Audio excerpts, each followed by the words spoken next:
नमस्कार, मैं कमलेश कबीर आपका एक बार फिर स्वागत करता हूं इस नए एपिसोड। आज के इस एपिसोड में हम बात करेंगे, लगातार जो है वो अब सवाल ये उठ रहा है, झारखंड में जो छात्रों का आंदोलन चल रहा है, आखिर उसमें विपक्ष की पार्टियां और कॉकरोच जनता पार्टी के कॉकरोच कहां है?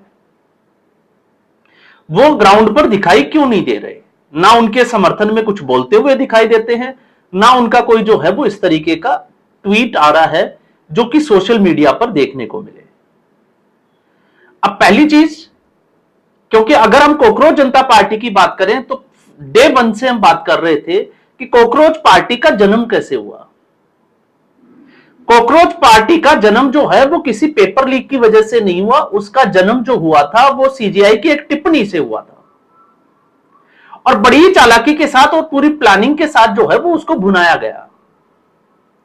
उसके पीछे कौन सी ताकतें हैं हम उसकी भी बात नहीं करने वाले, लेकिन हम बात करेंगे कि कॉकरोच जनता पार्टी आई कैसे। अब कॉकरोच जनता पार्टी के, क्योंकि वो चर्चा का विषय बना, मिलियंस ऑफ जो है वो सब्सक्राइबर हो गए, अब उनको ग्राउंड पे आना था तो मुद्दा मिल गया नीट के पेपर लीक का। अब फिर सवाल यह था कि आखिर इस आंदोलन से ये जो कर रहे हैं, क्या इससे वाकई में छात्रों का फायदा है? क्योंकि अब दो तरीके की दुविधा है इस पूरे देश में जो माहौल बना हुआ है। एक, कॉकरोच जनता पार्टी, क्या उससे छात्रों का भला हुआ? बिल्कुल नहीं हुआ, क्योंकि उसने छात्रों को ठगा है। इस देश में सबको नेता बनना है। अब नेता कैसे बना जाए? कहां है? आप देखिए 2015 का जो एक आंदोलन हुआ था गुजरात में, पाटीदार आंदोलन, हार्दिक पटेल आज भारतीय जनता पार्टी का एमएलए है, जिसकी एक सेक्स स्कैंडल की सीडी भी वायरल हुई थी। और उस पूरे पाटीदार आंदोलन में जो आरक्षण को लेकर था उसमें 14 लोगों की जान गई थी। तो जिग्नेश मेवानी और हार्दिक पटेल, एक भारतीय जनता पार्टी का नेता है और एक जो है वो कांग्रेस पार्टी का है, और अल्पेश कथीरिया जो है वो आम आदमी पार्टी का साइड जो है वो नेता बना हुआ है। तो नेता नगरी में नेता बन गए। अरविंद केजरीवाल, हम पहले ही बात करते हैं कि अन्ना हजारे के आंदोलन से मनीष सिसोदिया और अन्ना हजारे जैसे नेता मिल गए। किसान आंदोलन से हमें कौन मिला? तो किसान आंदोलन से राकेश टिकैत, लेकिन वो चुनाव लड़ चुके थे, तो आप समझ सकते हैं कि स्पष्टतः उसकी स्थिति क्या होगी। और गुरनाम सिंह चढ़ूनी भी नेता बनने चले थे, लेकिन 1100 वोट ही मिले, वो भी उनके उस जगह पर जहां पर वो पैदा हुए बड़े हुए, जो उनकी कर्मस्थली हुई, वहां पे 1150 वोट मिले, जिसके 40 लाख फॉलोवर सोशल मीडिया पर बताए जाते हैं। लेकिन जब हम इस आंदोलन की बात करते हैं कि छात्रों को मिला क्या, तो छात्रों को क्या मिला? देश को अराजकता मिली, जो कंटेंट क्रिएटर थे उनको कंटेंट मिला, मोदी को जो है वो गालियां मिली। और छात्रों को क्या मिला? तो छात्रों को कुछ भी नहीं मिला। अब कुछ क्यों नहीं मिला? आप ये जरूर कह सकते हो कि सरकार दबाव में आई। बिल्कुल, सरकार जो है वो दबाव में आई। सरकार कॉकरोचों की जो गंदगी थी उसके सामने झुकी, नहीं झुकना चाहिए था। लेकिन जब हम कानून की बात करते हैं, अब जरा जो है वो ठंडे दिमाग से सोचकर देखिए कि जिस कानून व्यवस्था में कानून ही भ्रष्टाचारी हो, न्यायपालिका में भ्रष्टाचार हो, सबूतों के अभाव में आखिर में जो है वो एक ही फैसला आता है इस देश में, सबूतों के अभाव में बरी किया जाता है।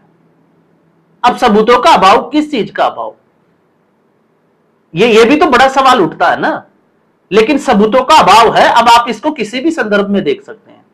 तो फास्ट ट्रैक कोर्ट अदालत बनाई, पहले दिन जो है वो वकील नहीं पहुंचे, दूसरी बार जो है वो जजों का ट्रांसफर हो गया। तो सजा कितने लोगों को मिली? अगर कॉकरोच जनता पार्टी चाहती तो पहले जो है वो डिस्कस करती, एक जो है वो मंच तैयार करती, और इस्तीफे के बजाय इस तरीके के सख्त कानून की तरफ जाती कि उसके बाद में कोई क्रिमिनल माइंड का पर्सन जो इस तरीके की सोच रखता हो वो 10 बार सोचे कि उसे करना क्या है। लेकिन वो नहीं हुआ।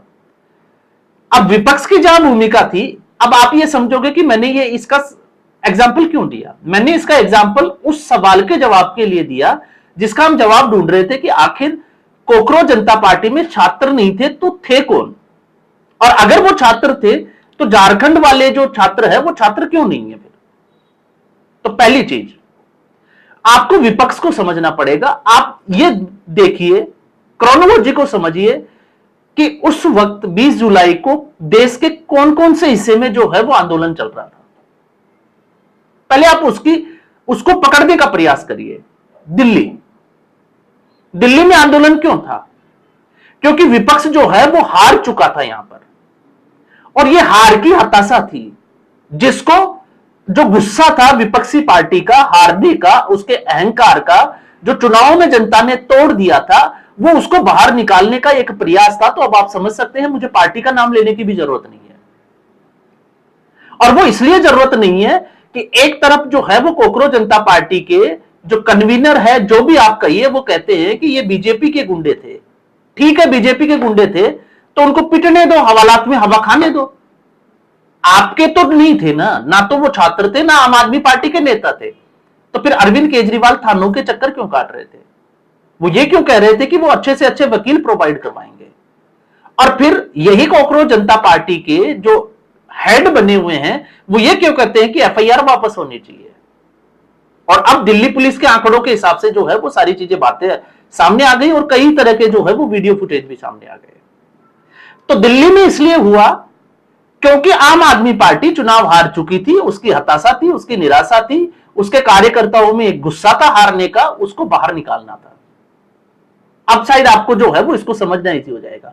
कांग्रेस पार्टी ने उसका साथ इसलिए नहीं दिया दिल्ली में, क्योंकि कांग्रेस पार्टी का यहां पर विकल्प जो है वो पहले ही अरविंद केजरीवाल बन चुके थे।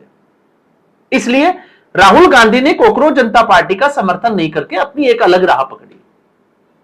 अब आइए आप, इसके अलावा कहां हुआ? इसके अलावा जो हुआ वो हुआ बिहार में। तो बिहार में आरजेडी का आप जंगल राज याद कर लीजिए, और फिर आरजेडी की जो दुर्गति इस बिहार के विधानसभा चुनाव में हुई है, आप समझ सकते हैं कि वहां पर ऐसा क्यों हुआ। महाराष्ट्र में कुछ एक जगह पे हुआ, उसका एग्जाम्पल भी यही है। लेकिन इसके अलावा आप देखिए, क्या भारतीय जनता पार्टी शासित दूसरे राज्यों में नीट के छात्र नहीं थे? अब आपको जो है, या फिर जो विपक्ष शासित राज्य है, पंजाब हो गया, झारखंड हो गया, हिमाचल हो गया, क्या वहां पर नहीं थे? ये वहीं पे क्यों थे जहां पर हार की जो है वो हताशा थी? तो ये पॉलिटिकल जो पार्टियां थी, उनका अपना जो है वो काम निकालने का एक तरीका था। अब हम आते हैं झारखंड वाले मैटर पे। तो झारखंड के छात्रों से ये दूरी क्यों बनाए हुए हैं? क्योंकि आम आदमी पार्टी एथेनॉल पे आ गई, E20 पे, क्योंकि अब उनको छात्रों के भविष्य की चिंता नहीं है। अब उनको शिक्षा की क्रांति नहीं चाहिए, क्योंकि झारखंड में आदिवासी है और आदिवासी वोटर आम आदमी पार्टी का वोटर नहीं है। तो आप सोचकर देखिए कि आम आदमी पार्टी क्यों करेगी। अब ऐसे ही जो है वो कांग्रेस पार्टी, चूंकि वहां पर झारखंड में जो है वो सत्ता में भागीदार है, तो कांग्रेस पार्टी भी नहीं करेगी। अखिलेश यादव, उसको पता है कि उत्तर प्रदेश में क्या होने वाला है। तो इससे आपको समझ में आएगा कि कोकरोचों ने किस तरीके से जो है वो छात्रों के भविष्य के साथ में एक तरीके से ठगी की। और झारखंड का जो आंदोलन है, अब उसको जो है वो कोई भी नेता नहीं जा रहा, सब फिल्म स्टार जो है वो चुप बैठे हैं, सारे एनजीओ वाले चुप बैठे हैं। और जिसकी हम बात कर रहे थे कि चर्च के पादरी क्यों आए थे, तो अब तो अमेरिका के एक सांसद ने भी कह दिया कि एफसीआरए बिल जो है वो ईसाइयों के विरोध में है। एफसीआरए बिल का ईसाइयों का विरोध कैसे हुआ? अब और अमेरिका को इसका दर्द क्यों है? इसका मतलब एक चीज जो है वो तय है कि बाहर से जो है वो फंडिंग होती है, उसका गलत इस्तेमाल होता है। और वाकई में गलत इस्तेमाल होता है, क्योंकि लगभग जो है वो 23 लाख करोड़ के आसपास जो है वो इस तरीके का चंदा आता है। वो जाता कहां है? शिक्षा और स्वास्थ्य के लिए, क्योंकि स्कूल तो हालात जो है वो जर्जर से जर्जर होते जा रहे हैं। तो इसको जब हम समझेंगे तो हमें समझ में आएगा कि यह ठगा कैसे गया। अब छात्रों के भविष्य के साथ में एक दूसरी ठगी और होने वाली है, क्योंकि मैं आरक्षण हटाओ आंदोलन का पूर्णतया समर्थक हूं। मैं आज भी समर्थन करता हूं कि इसके खिलाफ जो है वो आवाज उठनी चाहिए। लेकिन जिस तरीके से और जिस जल्दबाजी में कदम उठाए जा रहे हैं, अब कोकरोच जैसे अभिजीत दीपके और सौरभ दास हीरो बन गए, तो अब कुछ लोगों को जो है वो हीरो बनने का फिर शौक चढ़ा है। आरक्षण हट सकता है क्या देश से? आप खुद जो है वो दिमाग एक बार ठंडे दिमाग से फिर सोचकर देखिए, क्योंकि विपक्ष और SC ST जिनको आरक्षण मिला हुआ है वो भी सड़कों पर आने को तैयार है, और वो आपसे ज्यादा उग्र है। तो आरक्षण नहीं हट सकता। और आरक्षण हट सकता है, आप जो है वो 21 जुलाई की जो तारीख लेकर आए हो परमिशन की, आपका एजेंडा क्या है? आपको यह भी तो तय करना पड़ेगा कि आपकी डिमांड क्या है।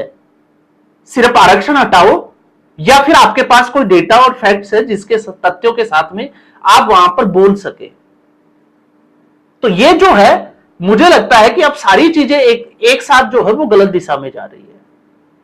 मैं डे वन से कह रहा था कि आरक्षण हटाओ आंदोलन बहुत अच्छी मुहिम है, लेकिन इसको अलग अलग पार्ट में डिवाइड करना चाहिए। पहले आप जो है वो अलग अलग शहरों में जाइए, मंच लगाइए, कुछ लोगों को जो इसके जानकार है आप उनसे चर्चा करिए, लाइव डिबेट्स में भाग लीजिए, चिल्लाने से कुछ नहीं है। डेटा और फैक्ट्स जो है वो साथ में रखिए ताकि ये जन चेतना का विषय बने, आरक्षण का मुद्दा नहीं रहे। देश की जनता को रियलाइज हो कि आरक्षण से शिक्षा में और मेडिकल में जो आरक्षण है उसका नुकसान क्या है, और आर्थिक तौर पर ऐसे कितने लोग जो है जो स्वर्ण जाति से आते हैं, जनरल कैटेगरी और ओबीसी से आते हैं, या जिनको आरक्षण नहीं मिलता, आज भी वो भिक्षा मांग रहे हैं। आपको इन लोगों को सामने लाना पड़ेगा, इनका डेटा रखना पड़ेगा। आपको वो डेटा भी रखना पड़ेगा कि राजस्थान में जिस तरीके से मीणा जाति एससी एसटी का जो आरक्षण है उसका अकेले लाभ उठा रही है, चार चार लोग जो है वो एक एक घर में जो है वो आरएएस या आईपीएस आईएएस बने हुए हैं। आपको वो डेटा कलेक्ट करना पड़ेगा, उसको जनता के सामने रखना पड़ेगा कि उसी में एससी एसटी में भी कुछ ऐसी जातियां हैं जो आज भी बहुत पिछड़ी हुई है, क्योंकि वो एजुकेशन में आगे जा ही नहीं पा रही है। तो उसके लिए आरक्षण का फायदा क्या हुआ? तो फिर ये आरक्षण आर्थिक लाभ पे या आर्थिक आधार पर क्यों नहीं हो रहा? लेकिन चिल्लाओ जी, लड़का है जी, जंतर मंतर पे ज्यादा से ज्यादा इकट्ठा होना है जी। क्यों इकट्ठा होना है? आप वो पॉइंट जो है अपने, वो तो जनता के सामने कम से कम रखिए कि हमारी ये पॉइंट है, हम इसके ऊपर जो है वो सरकार के साथ चर्चा चाहते हैं, या जनता में इस बात को लेकर जो है वो हम एक, जिसको हम कहें कि अवेयरनेस फैलाना चाहते हैं। लेकिन उसका कहीं भी जो है वो कोई जिक्र नहीं मिल रहा। अलग अलग सोशल मीडिया अकाउंट है, सबको सब्सक्राइब की पड़ी है, फॉलोवर्स की पड़ी है। तो मुझे लगता है कि छात्र पहले भी ठगे गए थे, और अब आप देखिए अगला कदम आरक्षण के नाम पर भी ठगे जाएंगे। किस तरीके से ठगे जाएंगे वो जो है वो जनता के सामने फिर निकल कर आ जाएगा। तो इस एपिसोड में फिलहाल इतना ही। उम्मीद करूंगा वीडियो एपिसोड आपको पसंद आया होगा। वीडियो को लाइक करें, शेयर करें, चैनल जरूर सब्सक्राइब करें। धन्यवाद।